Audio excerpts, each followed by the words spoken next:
What's up, combatants, and welcome to another edition of the complete history of Mortal Kombat. In this video, we're going to take a look at the events of Mortal Kombat II in the original MK timeline. But before we do, if you'd like to learn more about Mortal Kombat lore and story, make sure you subscribe to MK Temple and click the bell to get notifications every time a new video posts. Now, last week I took a look at the events of Mortal Kombat 1 in the original timeline, and we're going to pick up right from there. So after Liu Kang defeated Shang Tsung in the Mortal Kombat tournament, Shang Tsung's island began to crumble and self-destruct. Scorpion had killed Bi-Han, better known as Sub-Zero, and burst into flames, returning to the Netherrealm. Liu Kang and Johnny Cage both escaped the island safely with the help of Raiden, while Sonya, Kano, and Goro fell into a fiery abyss with currently unknown whereabouts. Last we checked in on him, Johnny Cage was picked up by Jax and the Special Forces in the East China Sea. Jax found it hard to believe that Sonya fought alongside Kano after being attacked by Goro. We covered this in the last video, so if you have no clue as to what I'm talking about, head on over there for the full story. After telling the same story in full detail 5 times, Jax had no other choice but to let Johnny Cage go. Meanwhile in Outworld, King Gorbak, that's Goro's father for those of you who are unaware, was lobbying for the execution of Shang Tsung after Outworld lost in Mortal Kombat and the presumed death of his son. Side note, Goro wasn't dead, but was shamed by his loss to Liu Kang and went into hiding for several years. But he'll pop up again somewhere later in the timeline. Shao Kahn heard Gorbak loud and clear and asked Shang Tsung to give him a reason why he should not be executed. Tsung explained to Shao Kahn that there was a loophole in the Elder Gods' rules, and that if they were to breach the dimensional gates between Earthrealm and Outworld, Outworld could issue a challenge to Earthrealm. The challenge would be a one-off tournament held in Outworld. If Earthrealm wins, Shao Kahn would abandon his claim to Earthrealm forever.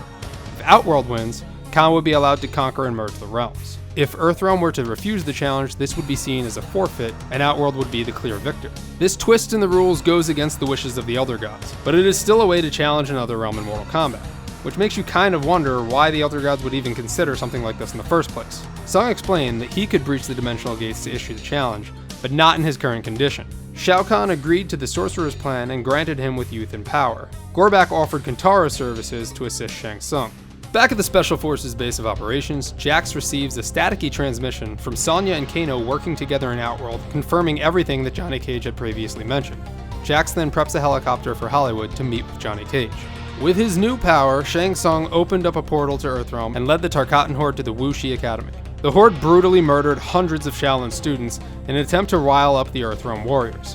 And it worked! Liu Kang returned home to find the remains of students, and after a short argument with Kung Lao, they were interrupted by the Lin Kuei. Now, this is the first time that we start to see technology playing a large role for the Lin Kuei, a precursor for what we will see with the Cyber Initiative during the Mortal Kombat III timeline. Kuai Liang, the younger brother of Bi-Han, who was the older Sub-Zero from MK, comes out of the jet to greet the two Shaolin. Kuai Liang explains that he is the brother of the Sub-Zero that they knew, and now he has taken up the mantle of Sub-Zero. He also explains that the Lin Kuei received gammatromic readings indicating that a portal had been opened near the Wuxi Academy. Sub-Zero and the Lin Kuei went to investigate. Their surveillance photos showed Shang Tsung leading an attack on the academy. Thanks to the Lin Kuei intelligence, they were able to eavesdrop on Tsung and his forces and determined that they were going after Johnny Cage next. In Hollywood, Johnny Cage was in the middle of filming a commercial for his new cologne when Shang Tsung and his Outworld minions burst onto the set and attacked him. Lucky for Cage, Jax had arrived just in time. The fight made its way out into the parking lot where Earthrealm reinforcements Sub-Zero, Liu Kang, and Kung Lao arrived. At this time, Scorpion showed up, because why not, to mention that because he had taken the life of the older Sub-Zero in the events of the first Mortal Kombat, that he will now devote his mission to protecting the younger Sub-Zero out of respect. Kinda hard to wonder why he would respect someone who he had thought had killed his family and clan, but okay, we'll go with it. Just before things started to get even more out of hand than they already were, Raiden appeared, demanding what business Shang Tsung had in Earthrealm. Tsung issued the challenge to Raiden and the Earthrealm warriors, and then retreated back to Outworld.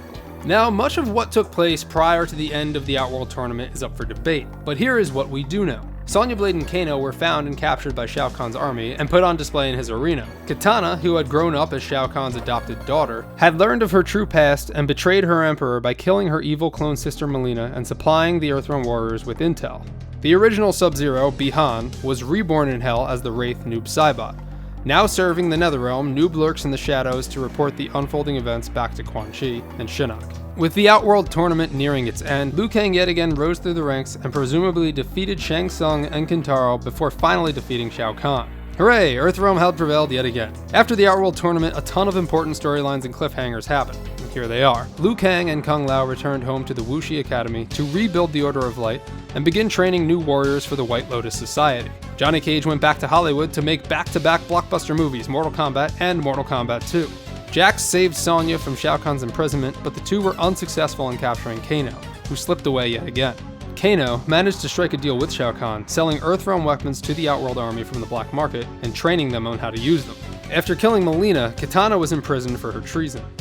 Sub-Zero returned to his clan, the Lin Kuei, only to find that they were moving forward with the Cyber Initiative. This would turn their greatest warriors into soulless cyborg assassins against their will. Sub-Zero and his best friend Smoke refused the initiative and fled the clan. Unfortunately for Smoke, he was captured. The Lin Kuei programmed all three of their cyborg assassins, Smoke, Cyrax, and Sector, to hunt down and assassinate Sub-Zero for breaking the clan's code of honor. And what happened to Scorpion, you ask?